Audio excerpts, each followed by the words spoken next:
Clear Plate project. The gold standard was set up by the NGO community to drive and define best practice in carbon markets and climate finance more broadly. The latest frontier is going to be climate smart agriculture as part of our wider land use expansion. This is an area that's barely been touched by carbon markets and is hugely innovative.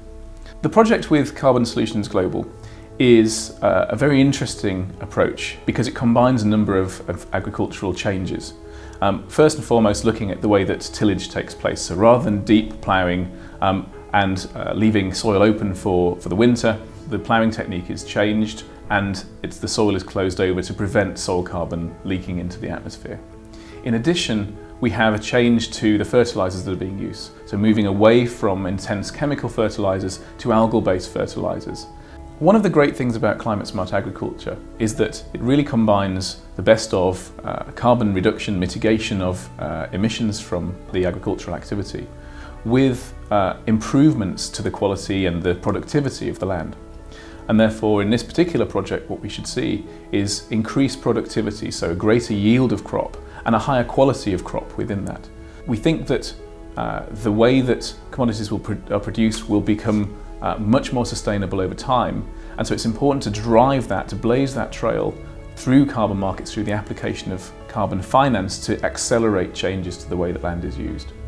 If it's well designed, a carbon finance project can achieve a huge amount beyond emission reductions. Of course, it's important that those take place, that's the basis of the finance. But it doesn't take a huge incremental cost to really open up the project to deliver a wider set of outcomes, and those can be job creation, they can be increased productivity of a harvest, they can be health benefits associated with reduced chemical use. And so the improvements to people's livelihoods and the improvements to the wider environment, both locally through the changes that are being put in place, as well as globally through the reduction of greenhouse gases, is a vital component of how a robust carbon market operates. New frontiers require new innovators.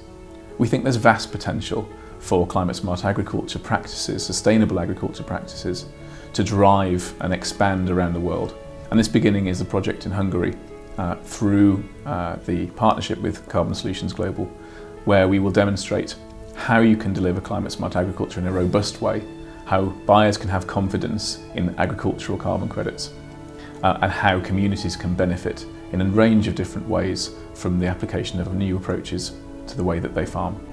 Carbon markets were created with the intention that they not only reduce carbon emissions but also use the financing of activities to drive sustainable development.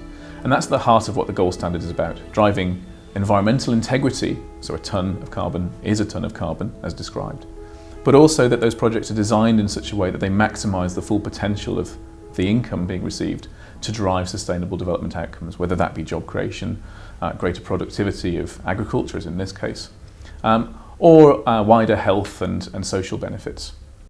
Adrian Rimmer, CEO of the Gold Standard Foundation.